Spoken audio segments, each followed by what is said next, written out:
지난 주일에 이어서 마음은 굳세게, 계명은 지키고 마음은 굳세게라는 제목으로 계속해서 말씀의 은혜를 나누고자 합니다. 지난 주일에는 먼저 우리가 마음을 굳세게 하는 것에 대해서 상고를 했었습니다. 마음은 그냥 지킬 수 있는 것이 아니었습니다. 무엇보다 무엇으로 지켜야 했죠? 기도를 통하여서 하나님께서 주시는 샬롬으로, 평안으로 우리의 마음을 지켜야 합니다. 또 마음은 그냥 두면 쉽게 부정적이 되려고 합니다. 그래서 말씀과 기도로 우리의 마음을 설득해서 굳세게 지켜야 하는 것입니다. 그런데 하나님은 그저 우리만 고생스럽게 마음을 굳세게 하라고 하지 않으셨습니다. 어떻게 굳세게 하라고 하셨죠? 누구 앞에서요? 주 앞에서, 우리 주님 앞에서, 우리 곁에 계시고 임마누엘 하시고 성령으로 기름 부어주시고 함께 하시는 우리 주님 앞에서 우리의 마음을 굳세게 지키라고 하셨던 것입니다.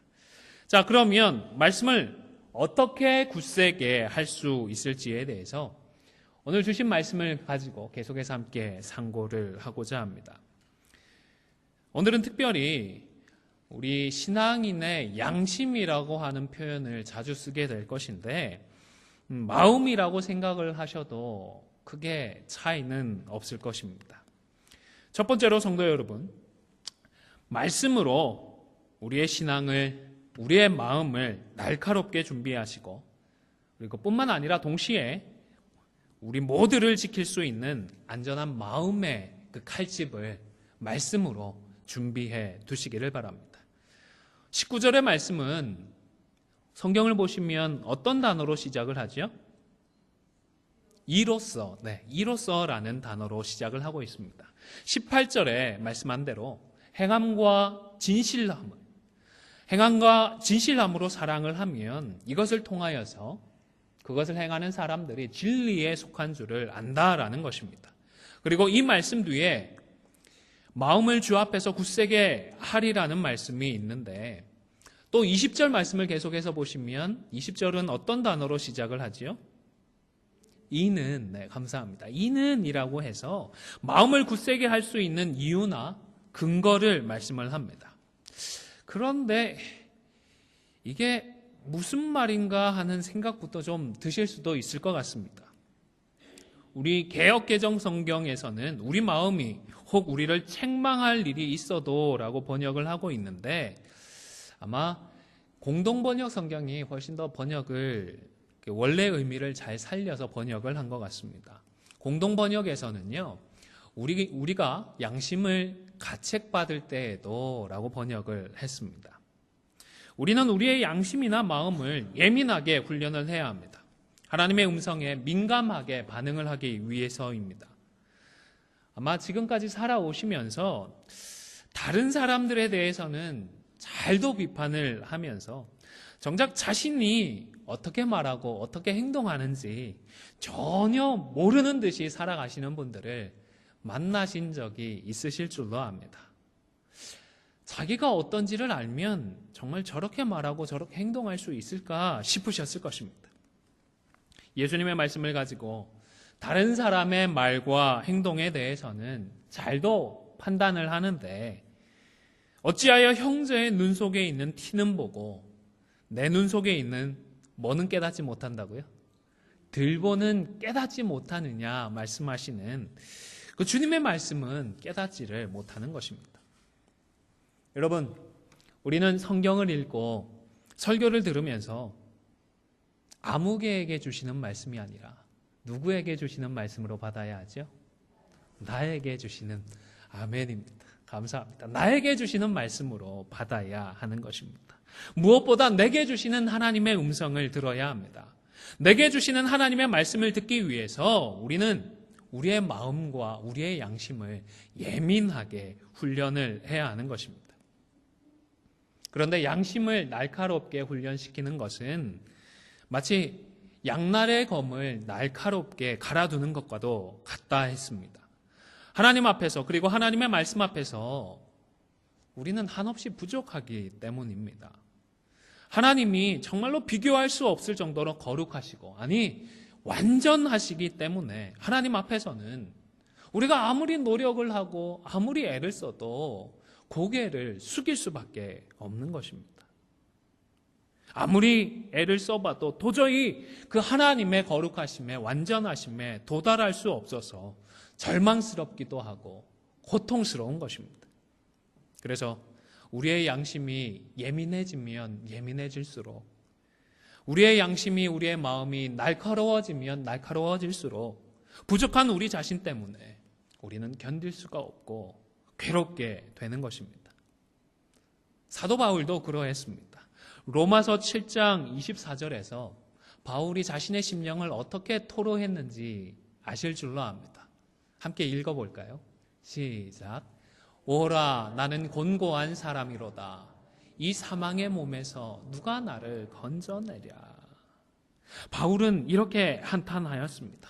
내 속에 하나님의 법을 즐거워하는 마음이 있는 것은 분명한데, 그러나 내 지체 속에서 한 다른 법이 내 마음의 법과 싸워 내 지체 속에 있는 죄의 법으로 나로 사로잡는 것을 보는도다 라고 하면서 바울은 오호라, 나는 공고한 자로다 고통스러워 했던 것입니다. 사도 바울이 어떤 사람인가요? 복음을 위해서 모든 것을 버릴 수 있었던 사람입니다.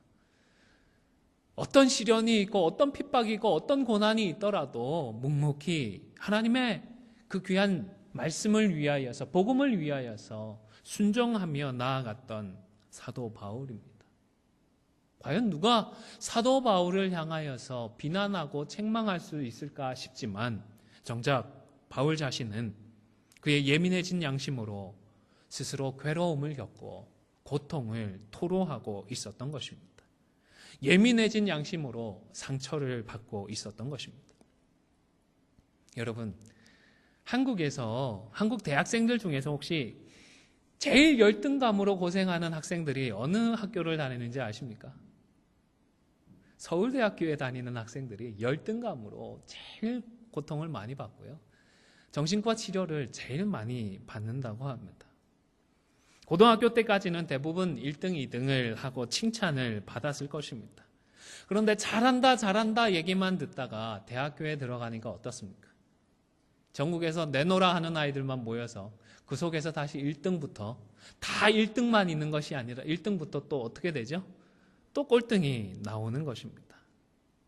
너무너무 잘하는 아이들끼리 경쟁하고 비교를 하니까 전체적으로 보면 계속 잘하고 있음에도, 잘 배우고 있음에도 불구하고 열등감에서 자유롭지를 못하는 것입니다. 마찬가지로 하나님께서 보시기에 충분히 수고하고 착하고 충성된 종아, 우리를 인정해 주실 만한 삶을 살고 있음에도 불구하고 우리의 양심과 마음이 예민해지고 심지어 우리의 목표를 점점점 상향 조정해서 이제 예수 그리스도의 장성한 그 분량이 충만한 데까지 목표를 잡다 보니까 우리의 마음이 예민해서 견뎌내지 못하는 경우들이 생기는 것을 보게 됩니다. 그래서 우리는 양심을, 우리의 마음을 예민하게 하나님의 말씀으로 훈련시키는 동시에 또 그 날카로운 양날의 칼날과도 같은 양심을 지켜둘 든든한 말씀의 케이스가 필요한 것입니다. 앞서 예민한 양심으로 인해 자신의 그 곤고함으로, 자신의 괴로움으로 힘들어한다 한탄을 했던 바울이 25절에서는 또 어떻게 고백을 했는지 같이 읽도록 하겠습니다. 로마서 7장 25절 상반절입니다. 시작. 우리 주 예수 그리스도로 말미암아 하나님께 감사하노라. 오호라, 나는 공고한 자로다. 괴로워하고 한탄을 했는데 24절을 거쳐서 25절에 되니까 갑자기 나는 감사한다. 도대체 어디에다가 이걸 맞춰야 되죠? 금방은 괴로워서 죽을 듯 하더니 돌아서서는 감사한다고 하는 것입니다. 어디에 장단을 맞추어야 할지 가늠할 수 없을 정도로 23, 4절과 25절의 말씀은 완전히 다릅니다. 그런데 이것이 참 중요합니다. 우리의 모습을 바라보면 정말로 우리는 자격이 없습니다. 형편이 없습니다. 두 번 말해봤자 입만 아플 뿐입니다. 그러나 이런 우리를 하나님은 택해 주셨습니다. 이런 우리를 하나님은 불러주셨고 직분을 주시고 사명을 허락해 주셨습니다. 여러분 눈치채셨겠지만 우리의 양심을 날카롭게 만드는 것은 무엇인가요? 우리의 마음을 예민하게 만드는 것은 무엇인가요? 결국 하나님의 말씀입니다. 하나님의 말씀입니다. 하나님의 말씀은 우리의 양심을 날카롭게 갈 수 있는 숫돌과도 같습니다. 말씀을 읽고 묵상하면서 그 의미를 되새기고 말씀으로 살고자 노력할 때에 신앙의 양심도 예민해지는 것입니다. 그리고 동시에 우리의 마음을 지켜주는 마치 칼집과도 같은 역할을 하는 것도 무엇일까요? 하나님의 말씀입니다. 말씀을 통하여서 예수님의 십자가 보혈이 무엇을 위한 것이고 누구를 위한 것인지를 확인을 하면 자격 없지만 그런 우리를 하나님께서 불러주셨다라는 사실을 확인하고 믿음으로 인정하고 붙들 때에 우리는 양날의 검과도 같은 이 날카로운 예민한 양심에서 우리 자신을 지켜낼 수가 있는 것입니다. 오늘 본문 20절의 말씀도 그러합니다. 말과 혀로만 사랑하는 것이 아니라 어떻게 사랑하자고 하셨죠? 행함과 진실함으로 사랑하자고 말씀을 하셨습니다. 이 말씀을 접하면서 우리 모두를 향한 하나님의 뜻을 우리는 발견합니다. 우리는 무엇에 예민해야 하는지, 무엇에 민감해야 하는지를 돌아보게 됩니다. 그냥 말로만 사랑한다, 기도해 주겠다 하는 것이 아니라 정말로 행함으로, 진실함으로 사랑하고 기도하겠다, 다짐하게 되는 것입니다. 그러나 동시에 이 말씀에 비추어 볼 때 우리가 얼마나 부족한지 확인을 하게 됩니다. 행함과 진실함보다는 말로만 사랑한다, 말로만 위한다 하는 경우가 훨씬 더 많았다는 것을 발견하는 것입니다. 그래서 양심이 아주 예민해져 있을 때에는 마치 송곳처럼 이 말씀이 우리의 마음을 후벼 파는 것처럼 느껴지기도 하는 것입니다. 행함과 진실함에서 부족함이 느껴질 때에 우리는 심지어 내가 정말 구원받았나? 라는 그런 마음까지 들기도 하는 것입니다. 이럴 때에 어떻게 해야 하느냐? 곧바로 이어진 하나님은 우리 마음보다 크시고 모든 것을 아신다라는 이 말씀도 묵상하고 기억을 해야 하는 것입니다. 이 말씀은요, 모든 것을 다 아시는 하나님께서 그만큼 더 철저하고 무섭게 우리를 책망하신다라는 말씀이 아닙니다. 한 책에 보니까요, 하나님께서는 우리의 연약함을 다 아시고 그럼에도 불구하고 우리를 구원하셨다라는 의미라고 설명을 했습니다. 저도 이 해석에 전적으로 동감을 합니다. 나폴레옹이 그런 말을 했죠. 자기 사전에는 뭐가 없다고요? 내 사전에는 불가능은 없다. 또 내 사전에는 실패는 없다. 그렇게도 말을 했다고 합니다. 그런 나폴레옹도 결국에는 어떻게 됐죠? 불가능을 경험했고 실패하고 말았습니다. 사람이 어떤 존재인지를 모르니까 계속 성공가도를 달리면서 모든 것을 뜻하는 대로 이루어다 보니까 불가능한 건 없다, 실패는 없다 생각을 했지만 실제 사람은 실수하고 실패하기 마련입니다. 우리 하나님은, 모든 것을 다 아시는 하나님은 우리가 실패할 것, 우리가 실수할 것, 그럼에도 불구하고 범죄할 것을 아시고 또 우리를 구원하셨던 것입니다. 우리가 예수를 믿고 실수나 실패 같은 것을 단 한 번도 하지 않을 것으로 기대하시면서 우리를 불러 구원하신 것이 아닙니다.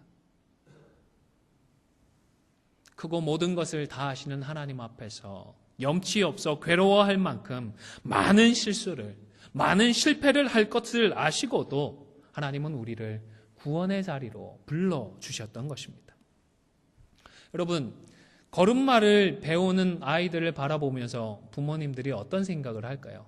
다른 애들은 몰라도 우리 아이는 한 번에 벌떡벌떡 일어설 거야. 그런 기대를 하시나요? 아니잖아요.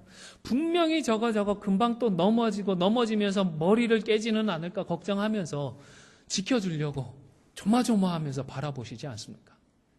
우리 아버님들 자녀들 자전거를 처음 사주고 자전거를 가르쳐 주실 때에 어떤 마음이셨죠? 딴 애들은 뭐 넘어지고 까지고 해도 내 아이는 절대로 그럴 일이 없다라며 안심하고 방 안에 들어가 계셨나요? 다들 자전거를 뒤에서 붙들어 주셨을 것이고 혹시 넘어지면 다치지 않게 붙들어 주리라고 뒤에서 바로 대기하고 계셨죠. 바라보고 계셨죠. 하나님께서 우리를 구원의 자리로 불러주셨을 때 어떤 마음이셨는가 하면 바로 이런 마음이셨다는 것입니다. 남자 제자 훈련반을 공부하면서 함께 배운 내용 중에 칭의를 비유를 하는데요. 우리 몸 전체를 깨끗이 씻는 것에 칭의라고 하는 것을 비유를 했습니다. 예수님의 보혈로 우리는 몸 전체를 깨끗하게 씻는 것처럼 우리의 모든 죄를 사함 받았습니다. 그러나 이 땅을 살아가는 우리가 발 정도는 더러워질 수 있다는 것을 아시고 구원받은 우리에게 발을 씻는 정도의 회개를 허락해 주셨던 것입니다. 여러분, 구원의 은혜를 선물로 받았지만 때때로 발을 더럽히는 우리 자신을 바라보며 바울처럼 곤고해지지 마시기를 바랍니다. 또 반대로 구원하셨다라며 모든 것을 다 하시고 구원해 주셨으니까 자유롭게 살자, 마음대로 살자라며 교만, 방자한 자리로도 나아가지 않도록 조심하실 수 있기를 바랍니다. 대신에 그때마다 발을 씻는 회개의 자리로 나아가 우리 하나님의 용서하심과 회복하심을 누리는 저와 여러분이 다 되시기를 주님의 이름으로 축원을 드립니다. 아멘. 뿐만 아니라 다른 사람에게 부정적이 되려고 하는 마음 역시 하나님은 이 같은 말씀으로 굳세게 지키기를 원하십니다. 여러분, 이제는 하나님께서 나를 완벽해질 것을 알고 구원의 자리로 부르신 것은 아니다라는 사실 믿으시죠? 아멘. 믿으시죠? 나를 보면 못 믿지만 하나님의 말씀은 분명히 그렇게 말씀하십니다. 말씀이 그렇게 말씀하고 있다는 사실은 믿으시죠? 아멘. 네, 감사합니다. 그러면 우리 곁에 있는 다른 성도들은 어떨까요? 우리 곁에 있는 다른 성도는 예수 믿고 완벽해질 것을 아시고 하나님께서 구원의 자리로 불러주셨나요? 아니지 않습니까? 나처럼 함께하는 모든 성도들도 실수할 수 있고 실패할 것을 아시면서 구원의 자리로 불러주셨던 것입니다. 혹시 주변에 있는 누군가가 말은 정말 잘하면서 왜 삶은 그렇게 안 되는지 실망스러워 보이십니까? 잊지 마시기를 바랍니다. 그 사람이 그렇게 연약하다는 것까지 하나님은 다 아시고 구원하셨습니다. 다 아시고도 예수님의 보혈로 그 모든 악하고 연약한 것을 다 덮어주셨습니다.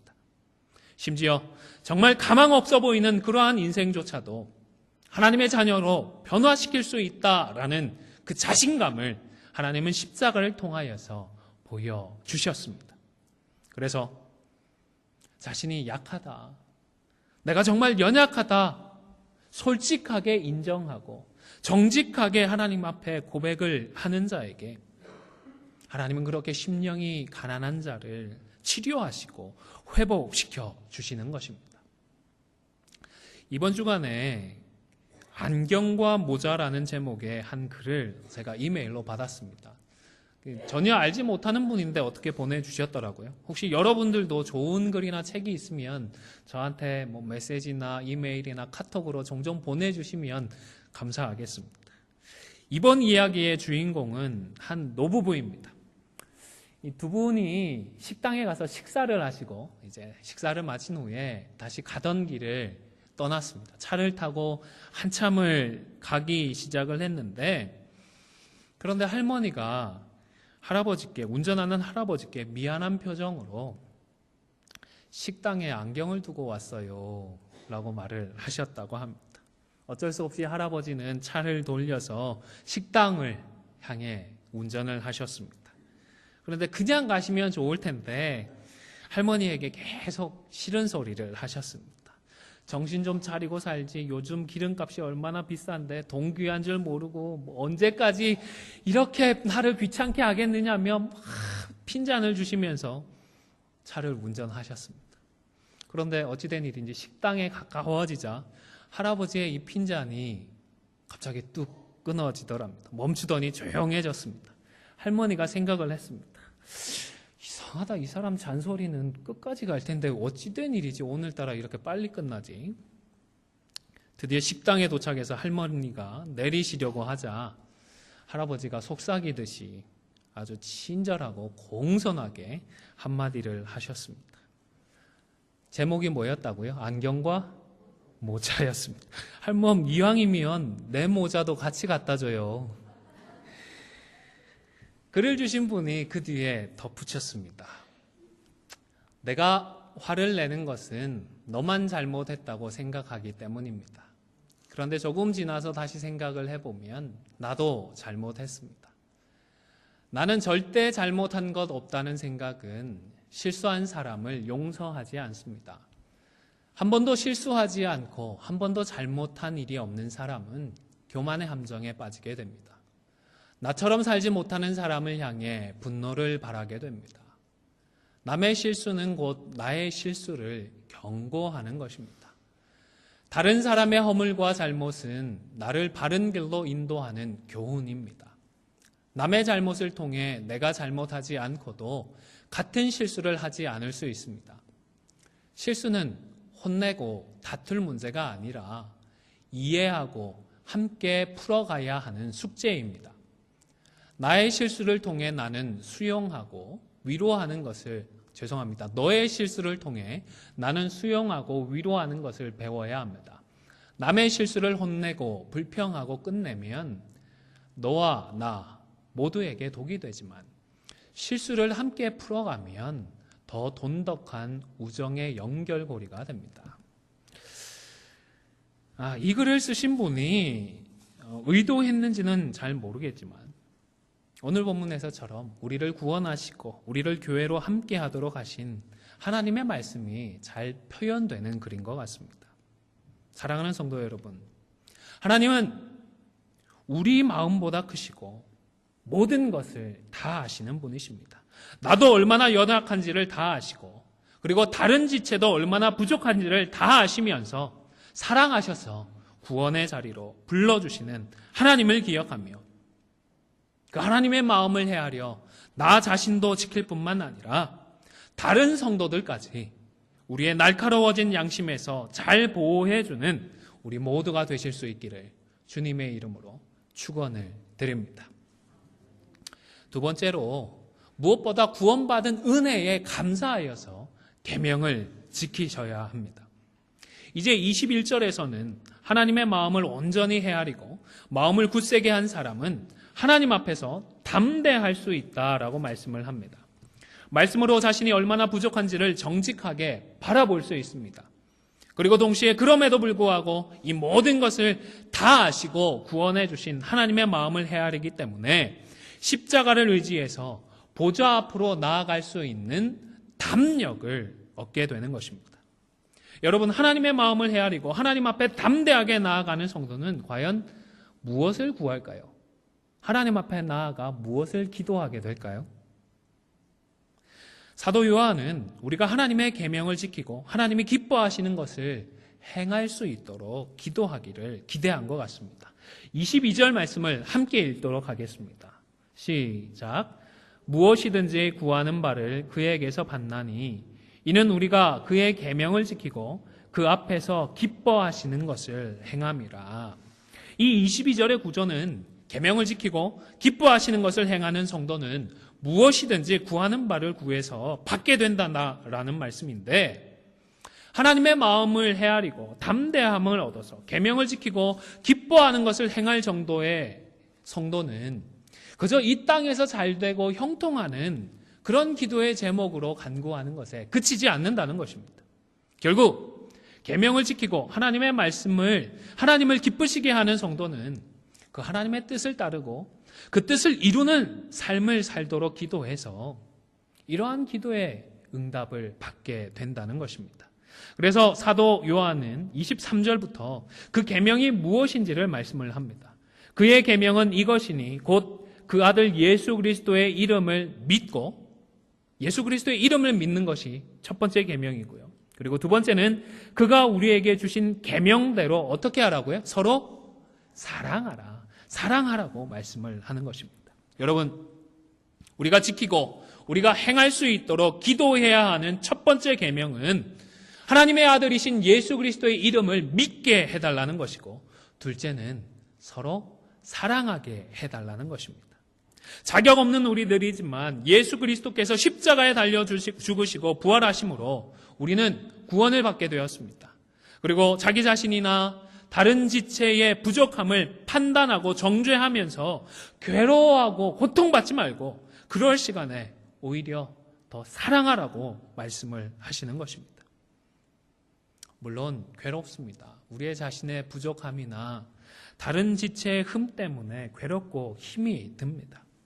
그럼에도 불구하고 말씀에 순종해서 사랑할 때에 우리가 그토록 염원하고 소망하는 거룩함과 흠이 없는 자리를 기대하고 바라볼 수 있게 되는 것입니다. 마지막으로 에베소서 1장 4절의 말씀을 믿음으로 우리가 함께 읽도록 하겠습니다. 시작. 곧 창세전에 그리스도 안에서 우리를 택하사 우리로 사랑 안에서 그 앞에 거룩하고 흠이 없게 하시려고. 아멘. 그렇습니다.